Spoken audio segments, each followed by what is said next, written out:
오늘 저는 믿음의 남성상이라는 제목으로 좀 말씀을 전하고 싶습니다. 믿음의 남성상. 이러한 제목을 듣고 우리 자매님들이 서운해할 것 같아요. 왜 우리는 제외된 설교입니까? 라고 물으실 수도 있겠지만 여러분들을 제외하고 준비한 설교는 아닙니다. 모든 여기 참석하시는 모든 분들을 마음에 품고 준비한 설교였고, 그러나 오늘 우리 안수집사님들의 헌신 예배인 만큼 우리 믿음의 남성상, 이 Man of God이 과연 무엇인가를 좀 집사님들을 축복하면서 마음에 품으면서 더욱더 구체적으로 말씀을 준비한 것입니다. 나중에 여성들의 특별한 집회가 있으면 믿음의 여성들이라고 한번 제목을 갖고 말씀을 전해보도록 하겠습니다. 오늘 우리 비서진에게 우리 교회 안수집사님들이 얼마나 되냐 하고 물어봤더니 시무 안수집사님들은 164명, 은퇴하신 분들은 144명이라 그러더라고요. 제가 그 얘기를 듣고 이렇게 더해보니까 300명이 좀 넘더라고요. 그러면서 제 마음속에 금방 생긴 어느 한 개념이 있었는데, 기도원의 300용사였습니다. 기도원의 300용사. 여러분, 나라가 위태로웠을 때 기도원에 300용사가 일어나지 않았습니까? 300명이라는 것은 그 당시 이스라엘의 적이었던 미디안과 비교해 보면은 택도 안 되는 숫자였어요. 이건 세상적으로 말하면은 게임 시작 전에 끝이었습니다. 택도 안 되는 작은 숫자였지만 하나님이 역사하시기에는 충분한 숫자였습니다. 이게 중요하죠. 하나님이 역사하시기에는 충분한 숫자였다. 그렇죠? 하나님께서 기름 부어주시고, 하나님께서 불러주시고, 말씀으로 또한 성령으로 사명감을 주시고 감당할 수 있는 능력을 주시면은 여러분 300명으로 충분히 우리에게 주어진 터전과 이 사회와 나라를, 그리고 주님의 몸된 교회를 위하여서 하나님의 새로운 역사를 쓰게 될 줄로 믿습니다. 우리 안수집사님들이 그러한 주역들이 되시기를 예수님의 이름으로 축복합니다. 자, 그런 마음으로 오늘 저는 좀 성경에서 남자들에게 특별히 주시는 말씀, 다시 말씀드리지만 여성들도 나름대로 여러분들이 그냥 이렇게 적용하면 됩니다. 그런데 특별히 남자들에게 주시는 말씀을 좀 세 군데에서 보면서 그 말씀을 통해 이 믿음의 남성상이 무엇인가를 좀 권면하는 말씀으로 좀 전하고 싶습니다. 첫째로 제가 이제 보고 싶은 말씀이 있는데 조금 후에 보겠지만 고린도전서 16장 13절인데, 여기서 남자들에게, 하나님의 남자들, 믿음의 남성들에게 무슨 말씀을 주냐면, 너희는 깨어 믿음에 굳게 서서 남자답게 강건하라고 말씀을 합니다. 자, 이 말씀에서 그냥 그대로 옮긴 첫 번째 포인트가 되는데, 고린도전서 16장 13절 말씀을 우리 한번 한 목소리로 같이 읽어보겠습니다. 깨어 믿음에 굳게 서서 남자답게 강건하라. 다시, 깨어 믿음에 굳게 서서 남자답게 강건하라. 아멘, 아멘. 제가 이번 주를 지나면서 어느 한 안수집사님과 이제 전화로 통화할 수 있는 그 시간이 있었습니다. 저는 그 집사님에게 이제 감사드릴 좀 내용이 있었어요. 그래서 안수집사님에게 감사드릴 내용이 있어서 전화를 드리고, 이러이러한 일로 너무나 감사합니다. 그동안 정말 안 보이는 데서 너무나 수고가 많고 그 열매를 많이 보게 되었습니다 하고 감사를 드리는 전화를 드리면서 한 가지 좀 안부를 물었습니다. 왜냐하면은 몇 년 전부터 이 가정에겐 좀 큰 어려움이 임했어요. 큰 어려움이 임했기 때문에 저는 그 어려움을 인하여서 그 부인 되시는 권사님과 그리고 이 자녀, 가족이 참 힘들어하는 것을 알고 있기 때문에 집사님에게 여쭈었습니다. 가정이 좀 어떠신가요? 요새도 계속 힘드시죠? 네, 여전히 힘듭니다. 많이 힘들어하고 있습니다라고 대답을 주시더라고요. 그런 대화를 하는 가운데 갑자기 마음속에 강력한 어떠한 그 메시지, 하나님의 메시지 같은 게 제 마음속을 좀 뜨겁게 하더라고요. 그런데 집사님은 그 가정에 가장이 있습니다. 그리고 가정이 다 힘들어하고 있지만 집사님은 지금 믿음으로 서 계십니다. 그러니 그 믿음을 굳건하게 하십시오. 아버지가 굳건하면, 남편이 굳건하면 가족이 아무리 힘들어도 기댈 때가 있습니다. 집사님이 굳건하게 믿음에 서셔서 가정이 기댈 수 있는 큰 버팀목이 되어주시고, 언젠가 이 가족이 이 어려움을 잘 이제 지나고 하나님의 은혜를 발견하게 될 때 우리의 믿음을 그래도 지탱해 준 것이 우리의 남편이었다, 우리의 아버지였다라는 그러한 때가 반드시 올 것입니다. 그러니 집사님, 그 가정에서 가장답게 믿음을 지키시면서 굳건히 서십시오. 그러한 권면을 드리고 기도를 드리게 되었습니다. 여러분, 이게 남자가 아닙니까? 그렇죠? 좀 버팀목이 될 수 있는, 기댈 수 있는, 우리 가정이 기댈 수 있는 그러한 가장,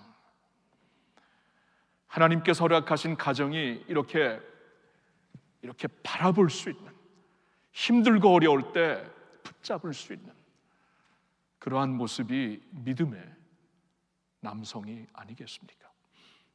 우리가 잘 아는 찬송, 나중에 우리가 기도 시간에도 부르겠지만 이러한 가사가 있습니다. 세상 흔들리고 사람들은 변하여도 나는 주를 섬기리. 주님의 사랑은 영원히 변하지 않네. 나는 주를 신뢰해. 믿음 흔들리고 사람들 주를 떠나도 나는 주를 섬기리. 주님의 나라는 영원히 쇠하지 않네. 나는 주를 신뢰해. 오직 믿음으로 내가 살리라. 오직 의인은 믿음으로 말미암아 살리라. 아멘이십니까? 예. 세상 흔들리고 사람들 크게 시험을 받고 있을지라도 나는 믿음을 지키리라. 의인은 믿음으로 말미암아 살리라. 믿음으로 말미암아 사는 것이 의인이라고 하나님께서 말씀하시고 있습니다. 그게 하나님이 세워주신 남자가 아니겠습니까? 나는 믿음으로 살겠다. I choose faith. 세상이 이렇게 다 힘들고 주를 떠날지라도 I choose Jesus. 나는 주님을 선택한다. 이 믿음 나는 끝까지 지킨다. 가장이 그렇게 서주시면은 아무리 힘들어도 가족은 결단코 무너지지 않습니다. 그렇죠? 이러한 남자들이 되시기를 축원합니다. 디모데 전서 6장 11절 12절 이런 말씀이 있어요. 한번 같이 우리가 보겠습니다. 같이 읽겠습니다. 오직 하나님의 사람아, 이것들을 피하고 의와 경건과 믿음과 사랑과 인내의 온유를 따르며 믿음의 선한 싸움을 싸우라. 영생을 취하라. 이를 위하여 내가 부르심을 받았고 많은 증인 앞에서 선한 증언을 하였도다. 자, 11절 다시 한번 보여주세요. 자, 우리나라 이 번역에는 오직 너 하나님의 사람아 이렇게 나와 있지만 영어로 보니까 But you man of God 이렇게 나왔어요. But you man of God. 너 하나님의 사람, 곧 하나님의 아들아, 하나님의 남자들아, 그런 말이에요. But you, oh man of God. 그렇죠? 여기서 지금 무슨 말씀을 하고 있는가? 문맥으로 보면은 바로 앞부분에, 디모데전서 앞부분에 이런 말씀을 하고 있습니다. 이 마지막 때가 오면은 사람들이 다른 교훈을 쫓을 것이며 바른 말, 곧 우리 주 예수 그리스도의 말씀과 경건에 관한 교훈을 따르기를 싫어할 것이다. 그리고 사람들은 교만하여 아무것도 알지 못하고 변론과 언쟁을 좋아하는 자니 이로써 투기와 분쟁과 비방과 악한 생각이 날 것이고 마음이 부패하여지고 진리를 잃어버려 경건을 이익의 방도로 생각하는 자들의 다툼이 일어날 것이다. 부하려 하는 자들이 많이 생길 것이고 시험과 올무와 여러 가지 어리석고 해로운 욕심에 떨어지나니 곧 사람으로 파멸과 멸망에 빠지게 하는 것이라. 돈을 사랑함이 일만하게 뿌리가 되나니 이러한 미혹으로 다들 쓰러지는 그때에 Oh, but you, oh man of God, 이거예요. 그러나 너 하나님의 사람아, 그러나 너 하나님의 남자들아, 그 말씀이에요.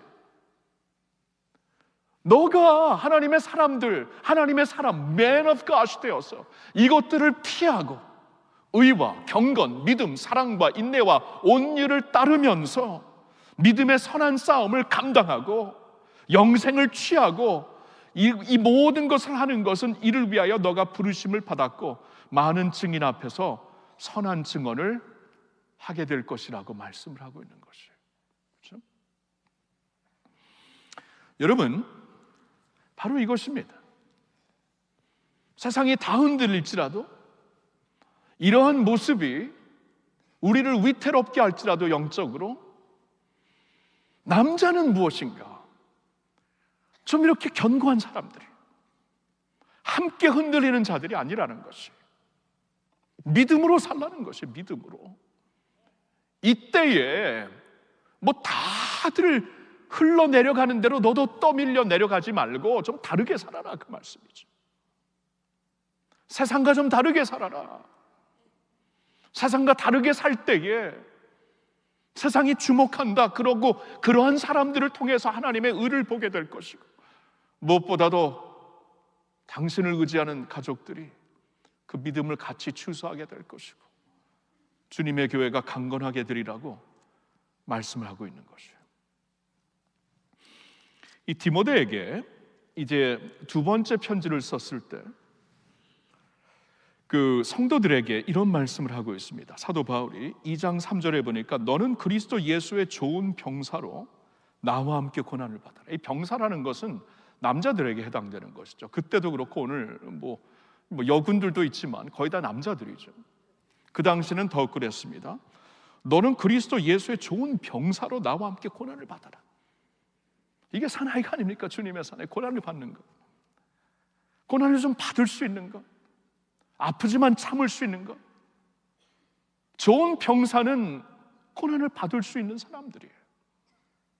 좋은 어떠한 그 목적을 위하여서, 옳은 목적을 위하여서 좋은 병사처럼 아픔과 고난을 마다하지 않는 것이 남자들이죠. 그런데 이렇게 할 수 있는 이유가 무엇인가? 바로 그 다음 절 디모데후서 2장 4절을 보니까 병사로 복무하는 자는 자기 생활에 얽매이는 자가 하나도 없나니 이는 병사로 모집한 자를 기쁘게 하려 함이라. 사령관이 계시기 때문에. 있잖아요. 그 대한민국의 사나이들에게 그런 게 있죠. 군대 문화가 있는데, 군대 문화 뭐 축구 얘기하라고 군대 간 건 아니죠, 그렇죠? 만나서 그것처럼 재미없는 건 없지만, 그래도 여러분이 군대 문화라는 것이 뭡니까? 사령관, 그 명령에 자신의 삶을 바친다는 거죠. 명령에 의해 살고 명령에 의해 죽는 것입니다. 지금 사도 바울이 성경에서 그런 말씀을 하고 있어요. 너는 그리스도의 병사다. 나와 함께 고난을 받아라. 복음을 위해 고난을 받아라. 예수를 위해 고난을 받아라. 남자가 그런 것이다. 그리고 우리가 그렇게 반드시 할 수 있는 이유는 우리의 사령관, 우리는 사생활에 얽매이는 자들이 아니다. 병사로 부름을 받았으면 우리는 사령관을 기쁘게 하기 위하여서 우리의 삶을 바친 사람이다. 근데 그 사령관이 누구예요? 그러니까 이 군인에게, 병사에게 사령관이 누군가가 생명입니다. 이건 운명이에요, 운명. 완전히 돌팔이 사령관을 만나면 다 죽는 것이고, 그렇죠? 자신만 아는 사령관을 만나면 완전히 그 밑에 있는 병사들은 그냥 묵사발이 되는 것이고, 그렇죠? 무슨 이익을 알고 자신의 명예만을 따르는 그러한 사령관이라면 이 병사들은 너무나 비참한 것이에요. 그런데 우리의 사령관이 누굽니까? 예수 그리스도, 우리 주님이시죠.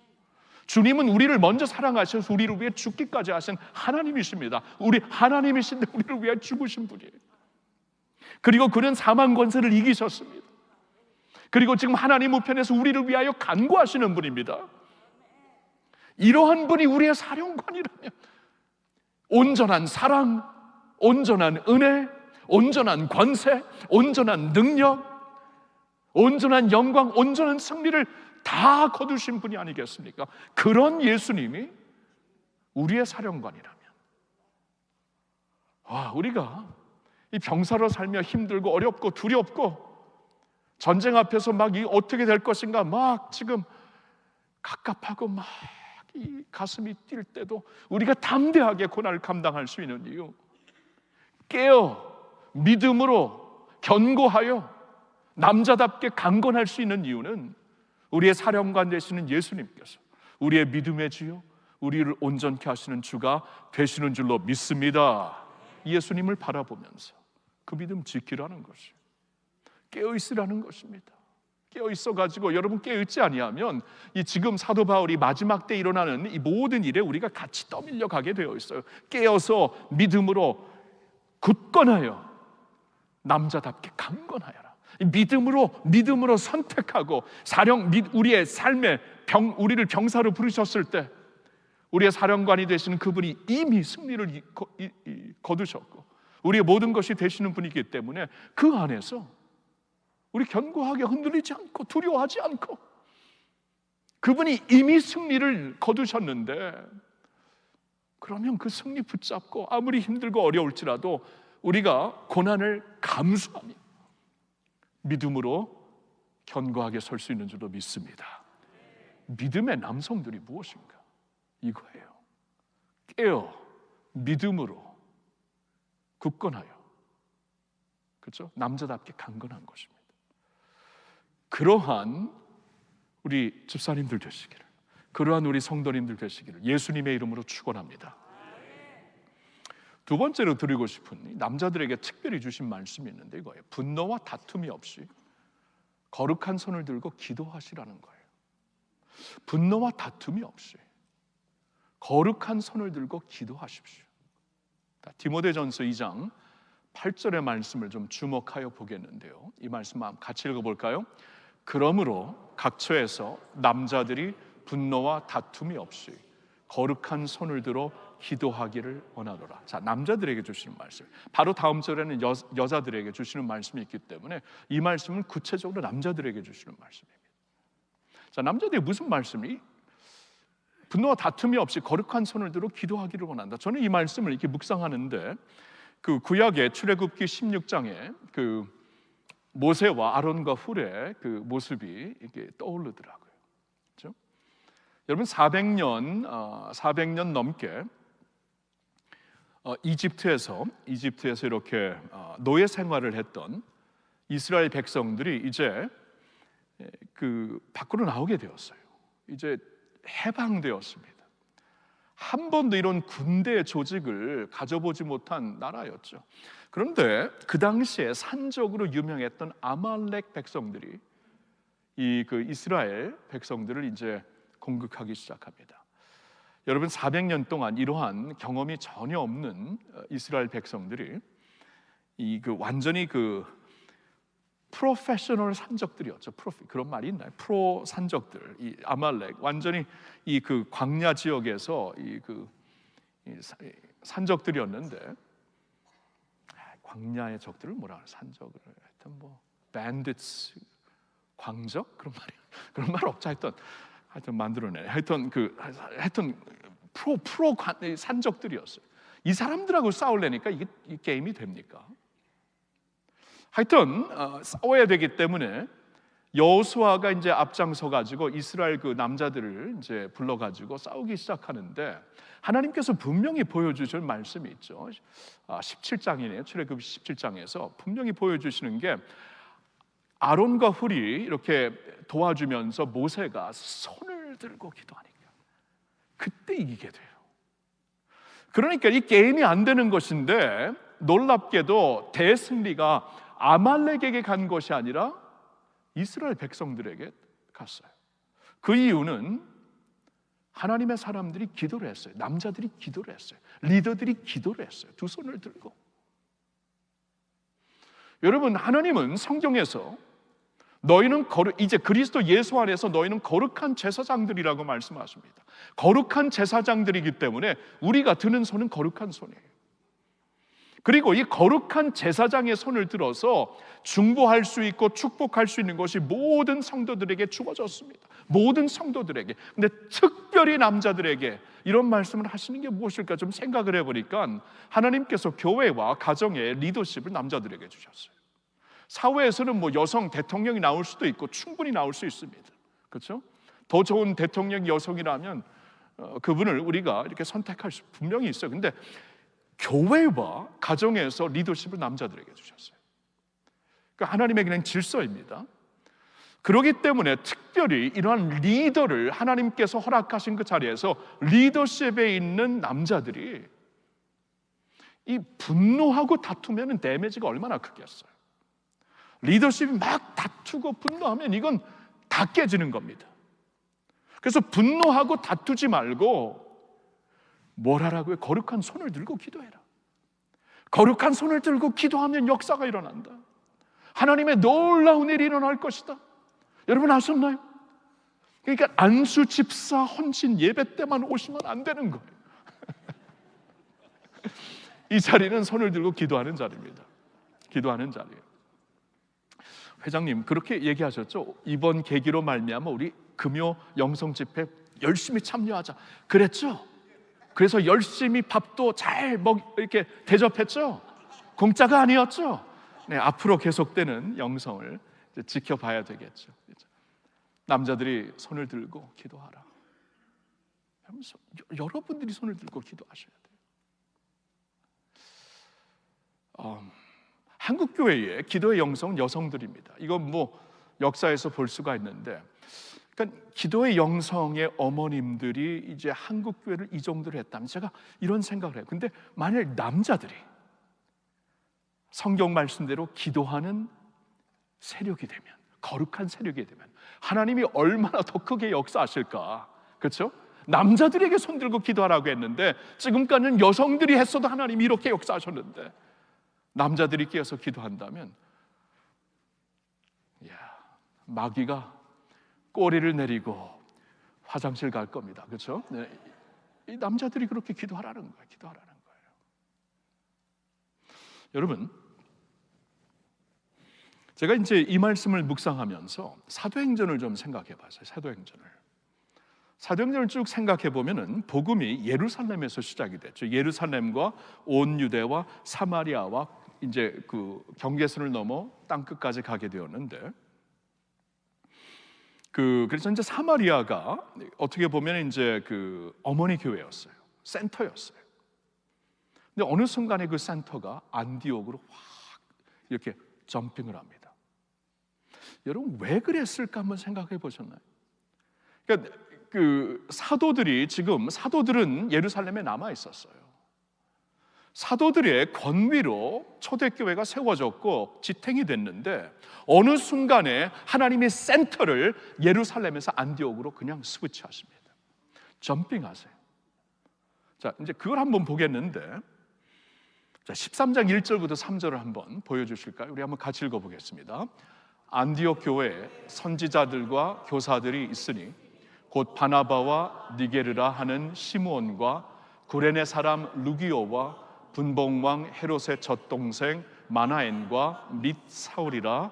주를 섬겨 금식할 때 성령이 이르시되 내가 불러 시키는 일을 위하여 바나바와 사울을 따로 세우라 하시니 이에 금식하며 기도하고 두 사람에게 안수하여 보내니라. 자, 사도행전에 본격적인 이 세계 선교가 23장부터 시작이 되는데 안디옥 교회에서 시작이 돼요. 그러면서 이제 사도 바울을 중심해서 이제 1차, 2차, 3차 그리고 로마까지 가는 걸 하면 4차 그 선교 여행이 진행이 되는데 항상 안디옥에서 시작해서 안디옥으로 돌아옵니다. 여기가 센터가 돼요. 왜 이 시점에서 왜 이렇게 되었는가? 여러분 사도행전의 그 역사를 쭉 보면 11장부터 이제 막 이 사마리아를 거쳐 온 유대 그리고 사마리아 그리고 이 경계선을 넘어 이스라엘 국가의 경계선을 넘어 다른 나라로 막 복음이 전파되기 시작하거든요. 그러면서 막 유대교에 배경이 없는 사람들이 예수를 믿기 시작해요. 그래서 이제 11장부터 이미 이제 베드로가 이제 그때부터 이제 고넬료 이방인에게 이제 임한 하나님의 그 놀라운 역사를 보면서 이방인들에게 이렇게 하나님께서 놀랍게 할례를 받지 않고 모든 유대교의 규정을 따르지 않은 이방인들에게도 예수 그리스도의 복음이 성령으로 역사하는구나, 이것을 직접 목격하거든요. 그때까지만 해도 베드로와 사도들이 이건 뭐 아닌데, 이거 유대교 전통으로, 예수님도 유대인이었고 유대교 전통으로 되는 것인데, 그렇게 생각하다가 이 하나님의 역사 가운데 이것을 뛰어넘는 어떠한 성령의 역사를 발견하게 됩니다. 그러면서 베드로가 이제 그 사도들에게 또 예루살렘 교회에게 설명을 하는 그러한 내용이 11장에 나와요. 설명을 하고 설득을 하고, 이제 보니까 하나님께서 꼭 그러한 규정을 지키지 않아도 성령으로 충분히 역사하신다, 복음으로 충분히 역사하신다, 하나님께서 새로운 시대를 열으셨다면서 막 지금 그들을 설득하기 시작해. 그러면서 우리가 이제 사도행전 11장, 12장에서 다 볼 수는 없지만 이렇게 설득하는 그 결과를 보고 이제 15장에 가서는 13장 아까 안디옥 교회를 봤는데 15장에 가서는 교회 초대교회의 첫 번째, 그러니까 교회 역사의 첫 번째 총회가 열립니다. 모든 리더들이 같이 모여갖고 이걸 지금 우리가 결정을 해야 돼. 이게 지금 하나님의 역사가 지금까지는 이 할례를 통하여서 모든 유대교의 전통을 통하여서 하나님이 역사하시는 거였는데, 하나님의 사람이 되게 하시는 거였는데, 지금 밖에서 들려오는 소식은 그런 거 없이도 하나님이 충분히 역사하신다. 사도들과 그리고 그때 초대교회 장로들이 모여갖고 같이 막 기도를 하면서 총회를 여는 것이에요. 그러면 하나님께서 지금 새로운 시대를 여시는 것인가? 그래서 그들이 기도를 하면서 결단을 하죠. 맞다, 새로운 시대를 여셨다. 이제는 더 이상 어떠한 유대교 전통, 할례 같은 것이 필요하지 않다. 받으면 받을 수도 있지만 받을 필요가 없다. 예수 믿고 구원받고 성령의 역사에 전혀 필요하지 없는 것이다 하면서 사도행전 15장에 이 모든 논란거리를 이제 결론 짓고 해결하는 그러한 총회가 우리는 볼 수가 있습니다. 그러니까 지금 사도행전 11장부터 15장까지 이 이슈가 계속해서 논쟁이 되었다라는 것을 충분히 상상할 수 있어요. 논쟁이 되었고 분쟁이 되었고 이것 때문에 막 갈라지고 나중에 갈라디아서를 보면 이것 때문에 시험을 들고 막 그런 일이 있었잖아요. 그렇죠? 그러니까 지금 예루살렘에서는 리더들이 분노와 다툼에 그냥 묶여 있었어요. 근데 안디옥 교회는 기도를 하고 있었어요. 자, 이게 이제 디퍼런스입니다. 안디옥 교회 우리가 보았지만 이미 그 안디옥 교회의 그 리더들이 유대인들뿐만이 아니라 이방인들로 이렇게 구성이 되면서 다양한 배경으로 구성이 되면서 그들은 금식하며 기도하면서 성령의 인도하심을 따랐다는 것이에요. 그러니까 하나님이 보실 때 리더들이 세워졌는데 이 분쟁하며 분노하는 곳에서부터 기도하고 금식하는 곳으로 하나님의 하나님의 촛대를 그렇게 얘기하면 안 되겠죠. 예루살렘 교회도 여전히 교회였지만 머덜 교회였지만 그래도 하나님의 어떠한 성령의 새로운 역사의 센터를 그곳으로 옮기셨다는 것을 볼 수가 있습니다. 여러분 아시겠죠? 이거예요, 이게. 그러니까 기도라는 것은 이런 것입니다. 특별히 리더들이 기도하는 것은 이런 것입니다. 분쟁하고 다툼 때문에 주님의 교회가 지금 힘들어지는 거예요. 그러지 말고 너 남자들아, 너 리더들아, 하나님의 특별한 질서로 리더를 세워주셨으면 그 자리에서 우리의 어떠한 분쟁거리를 넘어가지고 거룩한 손을 들고 축복하며 하나님의 영광을 바라보면서 기도하라, 그 말씀이에요. 여러분 아시겠죠? 이런 것입니다. 150년 전에 미국에서 미국 교계에 큰 영향을 끼쳤던 E.M. 바운즈 목사님의 우리 잘 아는 말씀 한번 다시 들어보세요. 교회는 보다 나은 방법을 찾고 있으나 하나님은 보다 나은 사람을 찾고 계시다. 오늘날 교회가 필요한 것은 더 좋은 새로운 조직이나 훌륭한 방법이 아니다. 성령께서 쓰시는 사람, 진정으로 기도하는 사람, 기도에 능력 있는 사람이 요구되는 것이다. 성령은 어떠한 좋은 방법을 통해 흐르지 않고 사람을 통해 흐르신다. 그는 조직이나 기구에 오시는 것이 아니라 사람에게 오신다. 그는 계획에 기름을 부어주시는 것이 아니라 사람, 즉 진정으로 기도하는 사람에게 기름을 부어주시는 것이다. 여러분 아멘입니까? 오늘도 마찬가지죠. 이 코로나를 지나가지고 포스트 코로나에 여러 가지 교회 앞에 또 우리 사회 앞에 여러 가지 지금 도전들이 있습니다. 이스라엘에서 저렇게 전쟁이 터져버리고 영적으로도 굉장히 이렇게 도전들이 있습니다. 이럴 때 뭘 해야 되나? 기도하라는 거예요. 기도하라는 거. 기도하면 하나님이 역사하시고 기도하면 하나님의 통찰력을 받게 된다라는 것이죠. 예루살렘 교회는 만나서 분쟁하며 서로 이렇게 막 그냥 결론을 짓지 못해서 계속 이렇게 다투고 있었지만 안디옥 교회는 기도하고 있었습니다. 하나님은 기도하는 안디옥 교회를 통해 새로운 역사를 쓰셨듯이 오늘날 기도하는 교회, 특별히 남성들이 거룩한 손을 들고 기도하는 교회를 통해 주님의 새 역사를 써나가실 줄로 믿습니다. 한 가지 더 말씀드릴게요. 남성들에게 세 번째로, 가정에서 사랑의 본이 되십시오.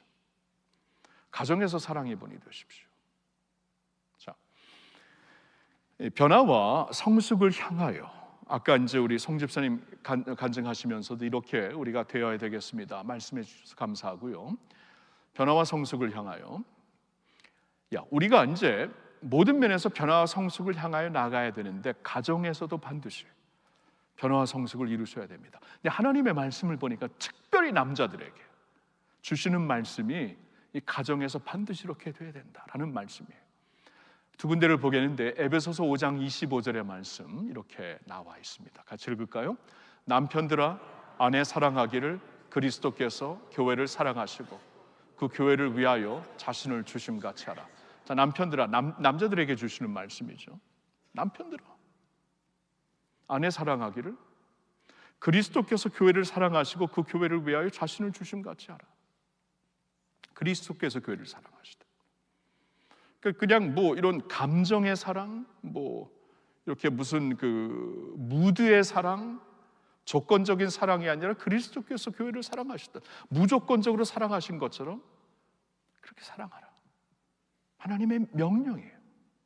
에베소서를 보면 4장부터 옛사람과 새사람을 구별하여 주십니다. 그리스도 전의 옛사람, 그리스도 후의 새사람, 변화와 성숙이 이렇게 이루어지는 것이다 하면서 4장 그 가운데부터 쭉 말씀을 주시고 있는데, 5장에 와서 가정에서도 반드시 새사람의 모습이 보여야 되는데, 먼저 남편들에게 아내 사랑하기를 그리스도께서 교회를 사랑하듯 하라. 그리고 아비들에게 주시는 말씀 6장 4절에도 있습니다. 자, 아비들이에요. 아비들. 이건 어미들이 아니고 아비들에게, 남자들에게 주시는 말씀입니다. 같이 읽겠습니다. 또 아비들아, 너희 자녀를 노엽게 하지 말고 오직 주의 교훈과 훈계로 양육하라. 아비들아, 너희 자녀를 노엽게, 그러니까 막 건드려 갖고 화내게 하지 말고 오직 주의 교훈과 훈계로 양육하라. 아버지들에게는 교훈과 훈계의 양육권이 주어졌어요. 근데 이러한 그 자연적으로 하나님께서 주신 이 자연적인 어떠한 아버지의 교육권, 훈계권이 있는데, 이것이 자칫 잘못하면 자녀를 도리어 노엽게 만들 수 있다는 것입니다. 자녀를 노엽게 만드는 신앙도 그렇게 될 수가 있어요. 나중에 그 아버지 때문에 막 그냥 마음이 다쳐가지고 이 교회를 떠나고 이 믿음을 저버리는 우리 자녀들 적지 않습니다. 노엽게 하면서 신앙을 그냥 푸시해버린 거예요. 사랑이 없었다라는 것입니다. 아무리 교훈과 훈계로 양육할지라도, 어렵게 할지라도 사랑이 있으면 그거 느낍니다. 다 느껴요. 자녀들이 다 느끼는데 이 사랑이 안 보이기 때문에 지금 마음이 다친 것이고, 노엽과 그냥 화가 나는 것이고, 아버지가 믿는 신앙 난 상관 안 한다 하고 떠나는 경우가 적지 않습니다. 그렇죠? 사랑이에요, 사랑. 이 사랑에 대해서 한번 생각해 보겠어요. 자, 예수님이 교회를 사랑하셨듯이 너희가 사랑하는 것이다 하고 남자들에게 주시고 있습니다. 자, 우리가 있잖아요, 가정에서 반드시 변화 성숙은 이 교회에서만 하는 것으로 생각하면 절대로 아닙니다. 교회에서 하는데 이 변화 성숙이 사회에서 안 보인다면은 사람들이 우리를 보면서 완전히 외식하는 자들이라 그럴 것이고, 교회에서는 보이는데 가정에서 안 보인다면 도리어 마음이 다칠 것입니다. 반드시 우리의 변화 성숙이 이제 이 가정에서도 반드시 보여야 되는데, 사랑이 중심이 된다고 말씀을 하시고 있습니다. 사랑의 사랑. 저는 그래서 생각을 해봤어요. 이 사랑이 어떤 사랑인가? 예수님이 교회를 사랑하셨듯이, 예수님이 우리를 사랑하셨듯이 사랑하는 게 무엇인가 생각해 보니까 몇 가지가 그냥 떠오르더라고요. 먼저 사랑하는 사랑이죠. 그러니까 보통 우리는 이렇게, 그래 나한테 잘해줘, 그럼 나도 너 사랑할게. 나한테 한번 잘 좀 해봐, 당신이. 내가 너를 왜 당신을 사랑하지 않겠어? 아이들이 아빠한테 좀 잘 좀 해야지. 이렇게 조건이 붙습니다. 예수님은 그렇게 하지 않았어요. 먼저 사랑하셨습니다. 우리가 아직 죄인 되었을 때 우리를 사랑하셨어요. 그렇죠? 먼저 사랑하신 게 주님의 사랑이죠. 먼저 사랑하라는 거예요. 그래, 뭘 반응적으로 사랑하는 게 아니라 프로액티브하게, 적극적으로, 능동적으로 사랑하라는 것이죠. 그 예수님의 사랑이 또한 무슨 사랑인가 생각해 보니까 통제하려고 하지 않는 것이에요. 통제하려고. 자녀들이 왜 노엽게 될까요? 통제하려고 하니까. 내가 그냥 권위로 밀어붙이고 나중에 그러니까 다 튀어나가죠. 어렸을 땐 권위로 밀어붙일 수 있지만 나중에 나보다 더 센 친구들이 됐는데, 그렇죠? 권위로 물어붙이고 막 힘으로 밀어붙이고 더 큰 목소리로 밀어붙이고 이런 식으로 통제하려고 하기 때문에 안 되는 것이에요. 사랑은 무례하지 않다고 그랬습니다. 성경에 보니까. 그러니까 예수님의 사랑이 무엇인가 보니까 우리를 충분히 통제하시고 지배하실 수 있는 주님이신데도 불구하고 어떻게 하십니까? 우리를 섬겨주시잖아요. 인자가 온 것은 섬김을 받으려 함이 아니라 도리어 섬기려 하고 자신의 몸을 많은 사람들을 위해 희생제물로 주려 함이라. 여러분, 세상의 컨셉 완전히 엎어버리셨어요. 세상에서는 너희가 나를 먼저 섬겨야지, 너희가 나에게 잘해줘야지, 리더에게 그렇게 해야지, 권위자에게 그렇게 해야지. 예수님은 완전히 그냥 뒤집어 엎어버렸습니다. 내가 먼저 섬긴다. 내가 먼저 섬긴다. 먼저 섬기는, 그러니까 주의 나라에서 섬기는 자, 낮은 자가 큰 자다. 이게 예수님, 주님의 나라의 새로운 컨셉이 된다는 것이에요. 그렇죠? 통제하려 하지 않고, 그리고 또 어떠한 사랑인가 보니까 희생하는 사랑이에요. 희생하는 사랑. 나를 희생하는 거. 내가 왜 이렇게 희생해야 돼? 가정을 희생하라고 거기 있는 거예요. 내가 왜 이렇게 희생해야 돼? 교회를 위해 희생하라고 있는 것이에요. 예수님이 우리를 위해 모든 것을 희생했듯이 말입니다. 조금이라도 우리가 예수님을 닮아가야죠. 그런 모습을 말씀하는 거예요. 가정에서 이러한 사랑의 본이되라. 먼저 사랑하는 사랑, 통제하려 하지 않는 사랑, 희생을 마다하지 않는 사랑. 그러한 사랑이 가정을 새롭게 하는 것이고, 무엇보다도 그렇게 내가 살 때에 내가 가정에서 예수님의 모습으로 성숙해지고 변화가 되는 것이에요. 여러분, 모세를 한번 생각해 보세요. 모세. 우리 세상적으로 생각하면 모세가요, 미디안 가기 전에, 그러니까 모세에게도 BC와 AD가 있었죠. 그러니까 미디안으로 가기 전에 모세가 있고 미디안으로 간 후에 모세가 있는데, 세상이 보는 남성은 미디안 가기 전에 BC의 모세였어요. 보세요. 다 갖고 있습니다. 뭐 권력 갖고 있죠. 능력 갖고 있죠. 그 바로의 공주의 아들로 자랐으니까 모든 연주를 갖고 있죠. 학벌을 갖고 있죠. 위치를 갖고 있죠. 열정이 있죠. 신앙도 있죠. 다 갖추었어요. 근데 하나님이 그런 모세 안 사용하십니다. 세상이 보기에는 이게 남자다, 이게 리더다 하지만 하나님이 보시기엔 가장 중요한 게 없다고 하십니다. 그러면서 모세를 미디안으로 가게 하시는데, 미디안에서 40년 동안 하나님께서 그를 새롭게 하시고 새롭게 형성을 하시는데, 이 특별히 사도행전 7장 29절을 보면 거기서 하나님이 두 가지를 하셨다고 그래요. 그러니까 그 사도행전 7장이 좀 이렇게 좀 새로운 인사이트가 되는 것은, 하나님께서 이 스데반 집사님이 성령 충만하여서 이 순교하기 전에 첫 번째 초대교회 순교자였잖아요. 집사님이었습니다. 첫 번째 순교자가 집사님이었어요. 교회 그가 순교하기 전에 성령의 감동을 받아 구약 성경을 쫙 흐름으로 하는데, 모세에 대해서 이렇게 쭉 할 때 다른 것은 다 스킵하고 모세에 대해 딱 두 가지, 미디안으로 인도하여서 나그네가 되게 하셨고 아들 둘을 낳게 하셨다. 굉장히 좀 인사이트해요. 나그네가 되게 하셨고 아들 둘을 낳게 하셨다. 나그네가 되게 하셨다라는 것은 이제 난민이라는 것이죠. 이제 이스라엘 백성들이 국가가 없고 집이 없는 난민이 된 이스라엘 백성들을 인도할 사람이 되려면 너도 난민이 돼야 된다. 너도 그 자리에 같이 서야 된다 하면서 그들과 공감할 수 있는 리더, 모든 것을 다 갖춘 리더가 필요한 게 아니라 맡겨주신 양들과 공감할 수 있는 리더, 마음과 마음이 통하고 같은 자리에 서 있는 리더를 하나님께서 만드시겠다라는 것이고, 나그네를 만드셨고 미디안에서 도주하면서 아들 둘을 낳게 하셨다. 이것도 새롭죠. 아비가 되게 하셨다. 패밀리맨이 되게 하셨다. 아비가 되게 하셨어요. 그러니까 우리가 세상이 생각하기에는 뭐 사회에서 성공하면 되고 교회에서 인정받으면 되고 뭐 가정은 다, 세상은 그렇게 말합니다. 하나님은 뭐라고 말씀하신 줄 아십니까? 가정에서 리더가 되지 못하면, 가정에서 인정받지 못하면 교회에서 인정 못 받는다. 사회에서도 인정 못 받는다. 하나님이 인정 안 하신다, 그 말씀이에요. 아비가 되어라. 아름다운 아비가 되어라. 그들에게 삶으로 신앙을 가르칠 수 있는, 여러분, 스승은 그냥 가르침으로 되지만 아비는 삶으로 보여줘야 하는데, 삶으로 보여줄 수 있는, 예수님의 사랑으로, 하나님의 사랑으로 이끌 수 있는 아비가 되어라. 패밀리맨을 만드셔가지고 이스라엘 백성들을 그러한 모색에 맡기시잖아요. 여러분, 가정에서 사랑의 본을 삼는 것이 이런 것입니다. 여기서 인정받아요. 여기서, 그렇죠? 여기서 인정받아야. 아까 여러분들의 말씀, 그 집사는 한 아내의 남편이어야 하고, 한 아내의 남편들이죠. 두 아내의 남편들 아니죠. 한 해의 남편들이어야 하고, 그렇죠?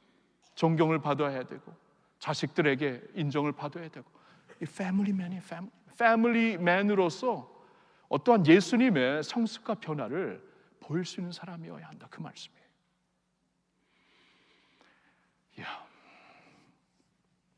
오늘 이 성경의 믿음의 남성상이 무엇인가? 성경에서 말씀하고 있는 Man of God이 무엇인가? 오늘 저는 특별히 이 안수집사님들 이 헌신 예배를 준비하면서 이 특별히 남자들에게 주신 구체적인 말씀을 좀 이렇게 묵상해 보았어요. 어떤 사람이어야 한가? 여러분, 깨어 믿음으로 견고하여, 믿음으로 이게 확실하여 남자답게 경건한 자가 하나님의 남성이고요. 그리고 다툼과 분노를 버리고 거룩한 손을 들고 기도하는 자가 하나님이 찾으신 남성들이고, 그리고 가정에서 사랑의 본으로 살 수 있는 자가 하나님께서 찾으시는 남자들입니다. 그러한 집사님들, 그러한 형제들이 되시기를 예수님의 이름으로 축원합니다. 그리고 이것은 여성들에게도 그대로 적용되는 거예요. 우리가 믿음으로 굳건히 서야 되고, 그렇죠? 기도하고 기도로 감당하는 것이고, 사랑으로 항상 성숙과 변화를 향해 나가는 것은 우리 남자들에겐 특별히 중요한 것이지만 모든 성도들에게도 중요한 말씀입니다. 이러한 모습으로 사시면서 하나님께 인정받으시고 이 포스트 코로나 시대에 좀 새롭게 일어날 수 있는, 새로운 주님의 역사를 써나갈 수 있는, 주님의 교회의 새로운 일을 감당할 수 있는 저와 여러분 모두가 되실 수 있기를 예수님의 이름으로 축원합니다. 네. 오늘 주시는 말씀을 우리 가슴에 품으면서 기도하는 시간 갖도록 하겠습니다. 세상 흔들리고 사람들은 변하여도 나는 주를 섬기리. 믿음으로 견고하십시오. 믿음으로 굳건하셔야 됩니다.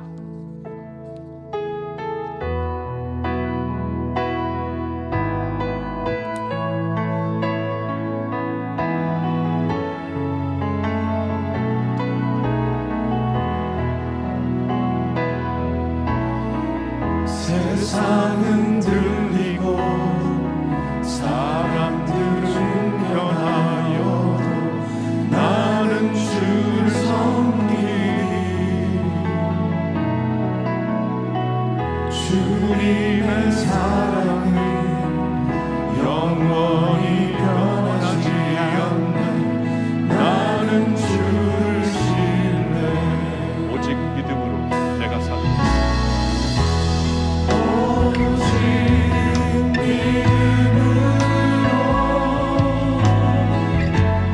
믿음으로 내가 살리라.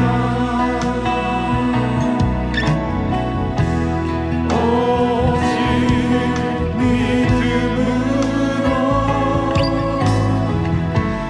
믿음으로 내가 살리라. 믿음 흔들리고 사람들 주를 떠나도 믿음 흔들리고 사람들 주를 떠나도 나는 주를 섬기리. 주님의 나라는 영원히 쇠하지 않네. 나는 주를 신뢰해. 오직 믿음으로 오직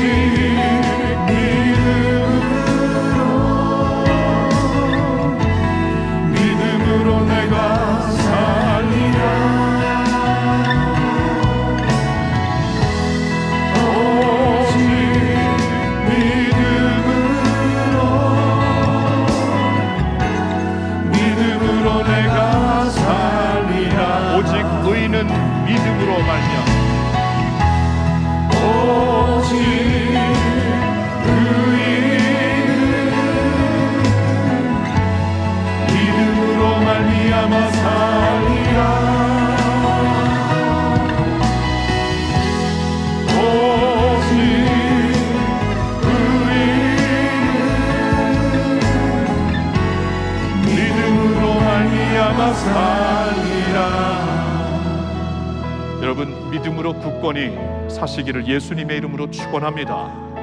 세상 흔들리고 사람들은 변하여도 우리 주님은 변하지 않습니다. 믿음의 주여 우리를 온전케 하시는 주님은 변하지 않습니다. 그러니 주 안에서 견고하십시오. 그 믿음 안에서 굳건하십시오.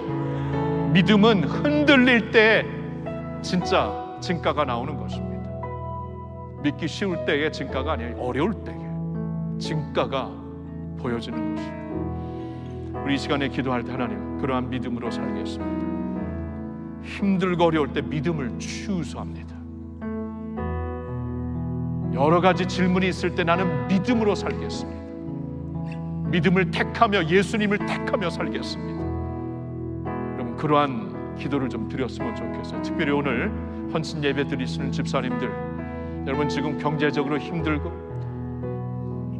사회가 힘들고 자식 키우는 것이 힘들고 여러분 그 연령이 부모도 섬겨야 되고 자식도 키워야 되고 지금 굉장히 힘듭니다. 그러한 가운데 보여줄 수 있는 건 믿음뿐이다. 예수님이 나를 위해 모든 것을 다 버리시고 믿음의 주가 되신 것처럼 나는 끝까지 이때 믿음을 보이겠다. 여러분 그러한 주님의 아들들로, 주님의 일꾼들로 이제 우리가 살아야 됩니다. 오직 믿음으로 살겠습니다. 나는 지금 믿음으로 살겠습니다. 주여 나의 믿음 없음을 도와주시고 주여 나의 믿음을 강건하게 하옵소서. 믿음으로 말미암아 사는 하나님의 의인이 되게 하여 주시옵소서. 주여 외치고 다 같이 기도합시다. 주여 하나님 아버지, 깨어 믿음에 굳게 서서 남자답게 강건하라는 주님의 말씀 마음에 담습니다. 오직 너 하나님의 사람아, But you, oh man of God, 하나님 이러한 man of God 될 수 있도록 마음속에 역사하여 주시옵소서. 믿음이 강건하게 하여 주시옵시고 주님, 믿음의 주여 우리를 온전케 하시는 예수님을 이길 자 아무도 없습니다. 그러한 주님을 이길 수 있는 세력 아무도 없습니다. 그러니 믿음 안에서 믿음으로 강건하게 하여 주시옵시고 믿음으로 서게 하여 주시옵소서. 어렵고 힘들고 지치고 쓰러지고 싶을 때 믿음으로 견고하게 서서 깨어있게 하여 주시옵시고 굳건하게 하여 주시옵시고 주님, 나의 가정이 기댈 수 있는 믿음의 버팀목이 되게 하여 주시옵소서. 하나님 아버지, 여기 있는 모든 주의 백성들에게도 믿음의 결단을 하게 하여 주시옵시고 지금 이때 믿게 하여 주시옵시고 지금 이때 믿음으로 살게 하여 주시옵시고 지금 이때에 믿음으로 살겠습니다. 하나님 앞에 나올 수 있는 저희들 되게 하여 주시옵소서. 하나님 흔들리지 않도록 인도하여 주시옵소서. 주님, 우리는 주님을 믿습니다. 주님을 바라봅니다.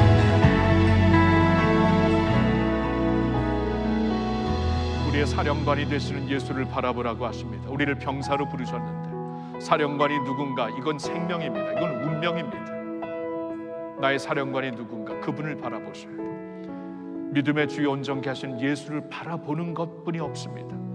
이 시간에 나의 사령관 되시는 주님, 그분은 나를 사랑하시고 나에게 모든 것을 다 부어주시고 그분은 사망 권세를 이기신 분이고 그분은 지금 하나님 우편에서 나를 위해 간구하시는 분이십니다. 그러한 주님을 바라보며 오늘도 예수 안에서 견고하게 하옵시고 오늘도 예수로 말미암아 사는 저희들 되게 해달라고, 예수님으로 충만한 저희들 되게 해달라고, 주여 내 믿음을 예수 충만한 믿음이 되게 해주시옵소서. 우리 주여 외치고 예수님의 이름을 부르며 기도합니다. 주여, 예수님 이 시간에 주님을 바라봅니다. 주님을 붙잡습니다. 예수님, 나는 주님을 의지합니다. 예수님, 나는 주님 한 분을 바랍니다. 예수님으로 충만하기를 원합니다. 나의 모든 것 되시는 예수님께 나의 초점을 돌립니다. 시선을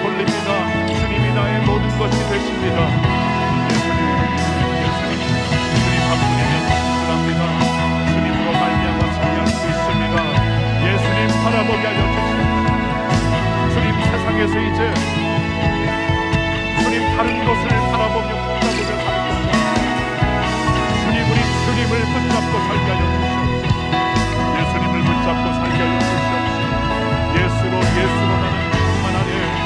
주님, 우리 간증하며 살 수 있도록 인도하여 주시옵소서. 예수로 충만한 저희들 되게 하여 주시옵소서. 의인답게 살게 하여 주시옵시고, 그리 아니하실지라도 예수님 붙잡게 하여 주시옵시고, 예수님으로 믿음의 주여, 시작과 끝이 되신 예수님으로 처음부터 끝까지 나아갈 수 있는 저희들 되게 하여 주시옵소서.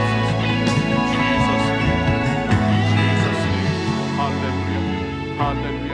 주님, 이 시간에 주님의 백성들에게 갑절의 믿음의 은혜를 허락하여 주시옵소서.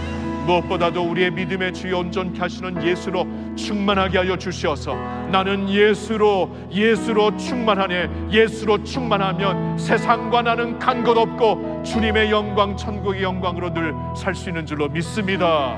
예수가 없이 세상으로 충만해지는 그러한 어리석은 길을 따르지 말게 하여 주시옵시고, 다른 것이 없을지라도 예수 한 분으로 충분합니다. 만족합니다. 고백하며 살 수 있는 믿음의 사람들, 믿음의 남자들 되게 하여 주시옵소서. 예수님의 이름으로 기도합니다. 아멘. 나의 기도하는 것보다 더욱 응답하신 하나님을 우리는 찬양합니다.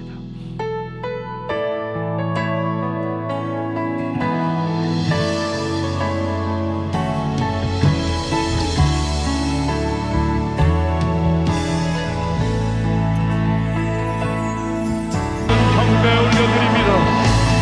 모든 영광 존귀하는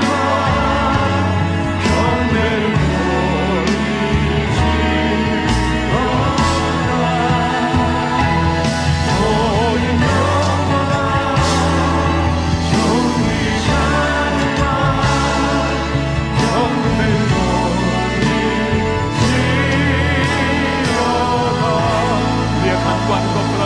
역사하시는 하나님께 모든 영광 찬양 올려드립니다. 할렐루야. 여러분, 그래서 우리는 두 손을 들고 기도하는 거예요. 우리의 기도가 그냥 이렇게 불확실한 기도가 아닙니다. 우리는 왕같은 제사장들이에요. 예수 그리스도의 이름, 모든 이름 위에 뛰어난 이름을 부르면서 기도할 수 있는 사람들입니다. 충분히 두 손을 들고 세상을 축복할 수 있는 사람들이에요. 이 시간에 하나님 말씀하셔서 특별히 남자들에게 분노와 다툼을 그치고 거룩한 손을 들고 기도하라. 거룩한 손을 들어보겠습니다. 이 시간에 손을 들고, 하나님, 이 손을 들고 이제 기도합니다. 우리 가정을 살려주시고 교회를 살려주시고 나라를 살려주십시오. 우리 가정과 교회와 나라를 축복하며 기도하고 그 후에 좀 이스라엘을 위해서도 기도하겠는데, 먼저 우리 가정과 교회와 우리나라를 위하여서 두 손을 들고 하나님 살려주십시오. 새롭게 해주십시오. 하나님, 이제 다툼이 그치게 하여 주시옵시고 하나님의 영광 가운데 두 손으로 들고 기도하며 하나님의 영광을 바라보며 전진하는 저희들 되게 해주시옵소서. 주여 세 번 외치고 기도합니다. 주여, 주여, 주여. 하나님 아버지, 우리는 주님의 이름을 부르며 손을 들고 기도하고 우리 가정을 살려주시옵소서. 우리 자녀들을 축복하여 주시옵소서. 우리 배우자들, 우리 부모님들을 살려주시옵소서. 믿음으로 살게 하여 주시옵소서. 영적으로 살려주시옵소서. 하나님, 세상의 흐름과 함께 떠나려가지 말게 하여 주시옵시고 하나님의 말씀과 은혜와 믿음 가운데 살게 하여 주시옵소서. 하나님, 우리 교회를 위해 기도합니다. 주님의 몸된 교회입니다. 하나님, 교회를 살려주시옵소서. 주여, 주님의 성령이 운행하는 교회, 성령이 역사하는 교회, 성령께서 새로운 비전과 새로운 능력을 주시는 교회가 되게 하여 주시옵소서. 모든 다툼은 그치고 분열은 그치고 성령 안에서 기도하는 주의 교회가 되게 하여 주시옵소서. 특별히 남자들에게 말씀을 주셨고 리더들에게 주셨사오니 거룩한 손을 듭니다. 거룩한 손을 들고 축복합니다. 하나님, 축복합니다. 주의 이름을 드높입니다. 하나님, 영광 받아 주시옵소서. 교회를 살려주시옵소서. 우리나라를 주님께서 살려주시옵소서. 주여, 이 나라가 주님의 이름으로 주님 분열이 그치게 하여 주시옵시고 주님 완전히 맞출되고 있는, 서로 상충되고 있는, 마찰되고 있는 하나님, 이러한 성장이 이제 예수 그리스도 안에서 극복되게 하여 주시옵시고, 복음으로 뛰어넘게 하여 주시옵시고, 예수님의 사랑으로 뛰어넘게 하여 주시옵시고, 하나님의 영광으로, 복음의 영광으로 뛰어넘게 하여 주시옵소서. 한국을 살려주시고 한 만국을 살려주시옵소서. 할렐루야, 할렐루야. 오늘 손을 들고 좀 이스라엘을 위해 기도합시다. 여러분, 성경의 배경의 나라예요, 이스라엘이. 그렇죠? 그리고 로마서 11장을 보면 반드시 하나님께서 언젠가, 이건 하나님만 아십니다, 언젠가 온 이스라엘이 예수를 믿고 구원을 받게 될 것이라고 말씀을 하고 있습니다. 그런 의미에서 우리가 이스라엘 좀 영적으로 품고 기도하는 것이 굉장히 중요합니다. 지금 전쟁 중에 있는데 좀 기도해 주시고, 그러면서 여러분, 동시에 팔레스타인들도 우리가 배척해서는 안 됩니다. 그 이스라엘 안에 기독교인들의 다수가 팔레스타인들, 유대인들이 아닙니다. 지금 기독교인들은 다수가 그 홀리랜드에 팔레스타인들이에요. 우리 형제 자매들입니다. 그들을 위해 기도할 수 있어야 돼요. 지금 하마스는 진짜 이 못된 이 테러 단체들이지만 이 평범한 팔레스타인들이 같이 지금 죽어가고 있어요. 하나님 긍휼을 베풀어 달라고, 하나님 역사해 달라고, 악을 물리쳐 주시고 주님의 정의와 공의와 은혜가 살게 해달라고, 그 땅을 덮어달라고, 사람들이 감정으로, 국가들이 감정으로 대응하는 것이 아니라 하나님의 그 역사 가운데, 성령의 역사 가운데 대응하는 나라가 되게 해달라고, 주님 이스라엘을 좀 붙잡아 달라고, 축복해 달라고, 그곳에 있는 모든 이스라엘 국민들, 유대인들, 팔레스타인들 모두를 위하여서 하나님 긍휼을 베풀어 달라고 주여 세 번 외치고 두 손을 들고 기도하겠습니다. 주여, 주여, 주여. 하나님, 이스라엘에서 전쟁이 터졌습니다. 하마스의 테러의 끔찍한 일로 인하여서 전쟁이 터졌습니다. 하나님, 긍휼을 베풀어 주시고 정의를 허락하여 주시옵시고, 특별히 인질로 잡혀간 자들이 무사히 돌아올 수 있도록 도와주시옵소서. 그러면서 아버지, 이스라엘의 국민들을 위로하여 주시옵시고, 하나님 눈물 속에 하나님의 위로와 하나님의 사랑과 은혜가 그들을 덮어주시옵소서. 수많은 어려움과 아픔을 당한 민족입니다. 하나님, 이번에도 우리를 오직 위로하시는 하나님을 바라보게 하여 주시옵시고, 아브라함의 하나님, 이삭의 하나님, 야곱의 하나님의 이름을 부르면서 우리의 눈물이, 우리의 그 모닝이, 우리의 슬픔이 변하여 춤이 되게 하시고 노래가 되게 하시는 하나님을 새롭게 체험하게 하여 주시옵소서. 그러면서 팔레스타인의 평범한 시민들을 위하여서도 우리가 기도합니다. 무차별적으로 지금 보복이 일어나고 있는데 하나님 지켜주시옵소서. 주님 지켜주시옵소서. 더 이상 이 주님 평범한 시민들, 어린이와 노인들과 여인들에게 이러한 피해가 없도록 주님께서 특별히 붙잡아 주시옵소서. 그들에게 아버지 많은 그 인도주의적인 도움이 필요합니다. 도움이 열리게 하여 주시옵소서. 도움의 물품이 갈 수 있도록 도와주시옵소서. 그 중에 기독교인들도 적지 않습니다. 하나님, 우리 형제 자매들을 돌봐주시고 지켜주시고 하나님 긍휼을 베풀어 주시옵소서. 그 땅에 주님의 평화가 임하게 하여 주시옵소서. 하나님 인도하여 주시옵소서. 주님 인도하여 주시옵소서. 주님 단전에 할렐루야, 할렐루야. 너희의 거룩한 손을 들고 기도하라고 하셨사오니 이 시간 손을 들고 기도합니다. 하나님, 우리 가정을 축복하시고 살려주시옵소서. 예수 믿고 예수님 안에서 사는 우리 가족들 되게 하여 주시옵소서. 주님의 교회를 위해 기도합니다. 교회는 주님의 교회입니다. 사람의 교회가 결단코 아닙니다. 주님께서 임재하시고 통치하시고 성령으로 인도하시는, 지배하시는, 그리고 이끄시는 교회가 되게 하여 주시옵소서. 하나님, 우리 나라를 위해 기도합니다.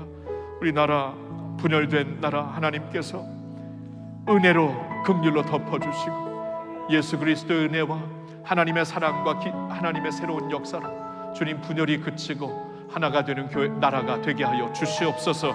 소망이 다시 한번 흐르며 그리스도의 소망 그리고 희망이 흐를 수 있도록 인도하여 주시옵소서. 전쟁 중에 있는 이스라엘을 긍휼히 봐 주시옵소서. 그 땅에 악이 없어지고 주님, 악이 뿌리째 뽑히게 하여 주시옵시고 그러면서 주님의 평화와 정의가 임하게 하여 주시옵소서. 지금 너무나 감정이 폭발하면서 감정적으로 대응할 수 있는 이때에 하나님께서 제재하는 손길로 그들을 막아주시어서 하나님, 이 가운데서도 하나님의 샬롬, 하나님의 역사, 하나님이 새롭게 하시는 일을 주님 그들이 바라보며 주님을 의지할 수 있도록 역사하여 주시옵소서. 유대인이든 팔레스타인이든 그들에게 필요한 것은 결국 우리 주 예수님이 됩니다. 아멘. 주 예수여 오시옵소서. 아멘. 주 예수여 우리나라에 그리고 이스라엘 땅에 온 세계에 오시옵소서. 아멘. 주 예수여 주님뿐이 없습니다. 주님이 오시어서 주님의 샬롬, 예수 그리스도의 평화와 사랑으로 이 땅을 새롭게 하여 주시옵소서. 예수님의 이름으로 감사드리며 기도하옵나이다. 아멘. 아멘. 우리 다 같이 일어나서 나 주님의 기쁨 되기 원하네, 우리 찬양하면서 우리 자신을 주님 앞에 새롭게 드리고 나아가기를 원합니다. 여러분, 새 부대가 되셔야 돼요. 하나님이 새롭게 역사하실 때 새 부대가 되시길 원합니다.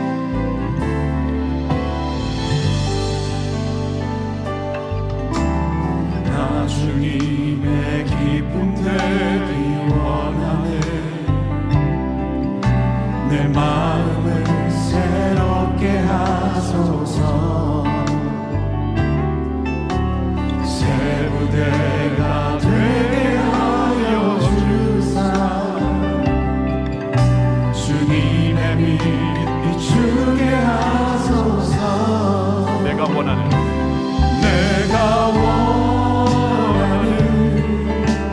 한 가지 주님의 기쁨이 되는 것. 내가 원하는 한 가지 주님의 기쁨이 되는 것. 겸손히 내 마음 드립니다. 나의 모든 것 받으소서. 나의 마음 깨끗하게, 나의 마음 깨끗게 씻어주사. 주의 길로 행하게 하소서. 내가 원하는 내가 원하는